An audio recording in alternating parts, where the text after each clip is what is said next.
Good morning 10th class. आज हम पढ़ेंगे अकरेंस ऑफ मेटल्स, यानी कि मेटल्स कैसे, जो धातुएं हैं वो कैसे मिलती हैं। The earth crust is the major source of metal, यानी कि जो जितनी भी धातुएं वे हमें कहाँ से मिलती हैं, ये हमें मिलती है अर्थ के क्रस्ट से। ठीक है, जो धरती की सबसे निचली परत जो होती है उससे।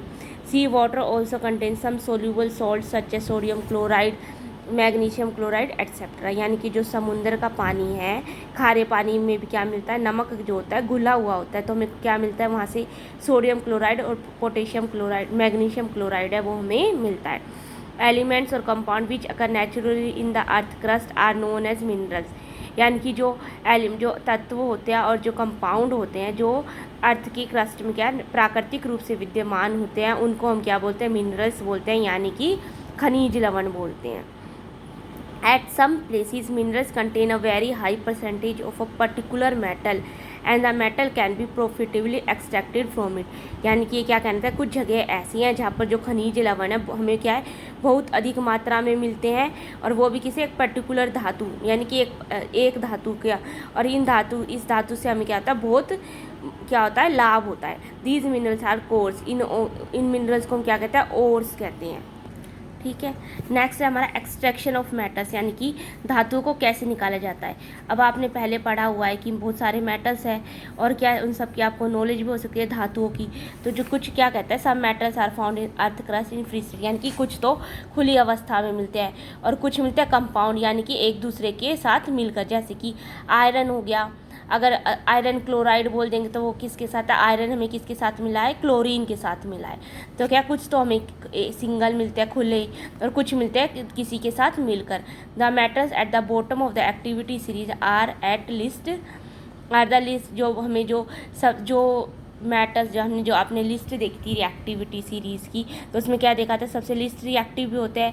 दे are often found in a free state, यानी कि ये क्या कहना था, जो सबसे कम रिएक्टिव होते हैं, जो कम अभिक्रिया करते हैं, वे हमें क्या मिलता है, खुली अवस्था में मिलते हैं। जैसे कि आपको गोल्ड हो गया, सिल्वर हो गया, प्लेटिनम हो गया, कॉपर हो गया, ये आपको क्या मिलेंगे, खुली अवस्था में मिलेंगे।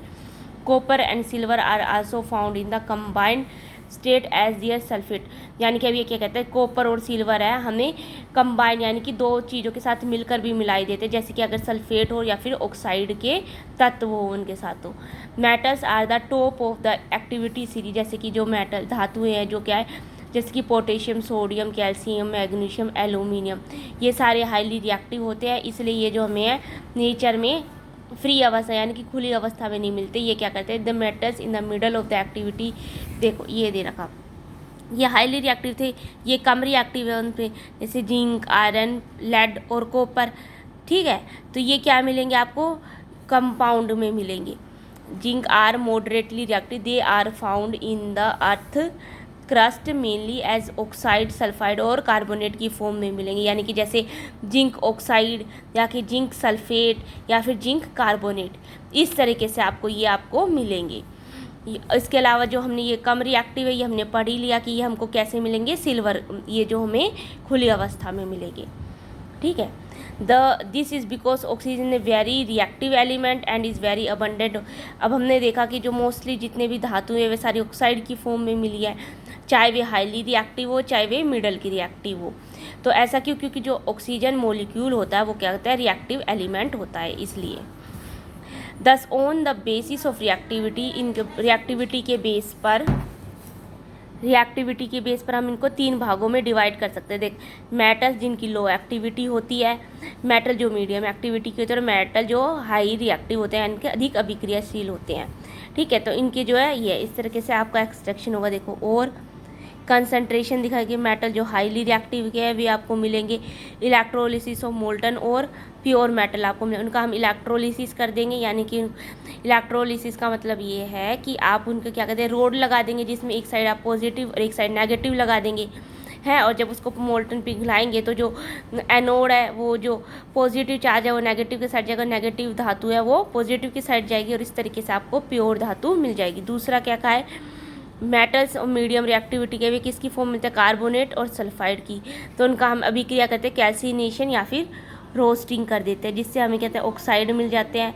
फिर हम उनका रिडक्शन कर देते हैं, हमें प्योरीफिकेशन, यानी कि उनका हम क्या कर देते हैं, अपचयन अभिक्रिया कर देते हैं। जो लेस रिएक्टिव होते हैं जैसे सल्फाइड, उनकी रोस्टिंग कर दी हमें क्या करते हैं प्योर फॉर्म में मिल जाते हैं। उसके बाद नेक्स्ट है आपका एनरिचमेंट ऑफ ओर्स। ठीक है, तो क्या कहते हैं ores mine from the earth are usually contaminated. अब ये कहते हैं अगर हम जब अर्थ गुफाओं में से, धरती में से जब भी हम इनको निकालते हैं तो ये कहते हैं बहुत ही मतलब क्या होता है कंटामिनेटेड हो, यानी कि इनमें बहुत सारी जो धातुएं जो होती हैं मिक्स होती हैं। ठीक है, तो इम्प्योरिटीज़ होती है जैसे कि मिट्टी होती है, इनमें सैंड होती है, इनको क्या बोलते हैं गैंग बोलते हैं। जो इम्प्योरिटीज़ मस्ट भी, ये कहते हैं जितनी भी इम्प्योरिटीज़ होती है इनको क्या करना ज़रूरी होता है, इनको निकालना ज़रूरी होता है, तभी हमें क्या मिलती है एक शुद्ध धातु मिल सकती है। तो इसके लिए हम क्या करते हैं, इस गैग को रिमूव करने के लिए हम क्या करते हैं अलग अलग अभिक्रियाएँ क्या करते हैं अपनाते हैं। इसमें फिजिकल भी होती है और केमिकल प्रॉपर्टीज़ भी डिपेंड करती है।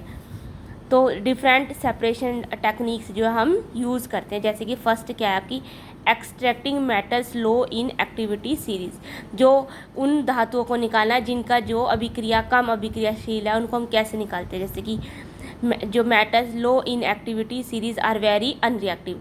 अब हमें पता है जो कम अभिक्रियाशील है यानी कि वो क्या है अभिक्रिया नहीं करते, तभी तो वे कम अभिक्रियाशील है, तो हमें उनकी क्या मिलेंगे ऑक्साइड मिलेंगे मेटल्स में।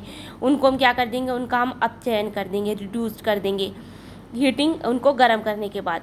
फॉर एग्जांपल जैसे सिनेबर है यानी कि HgS है, उसको हम क्या कर देते हैं हीट अप कर देते हैं ऑक्साइड को, तो आपको क्या मिलेगा मरकरी का ऑक्साइड मिल जाएगा, और सल्फेट जो सल्फ़र है वो आपकी रिमूव हो जाएगी।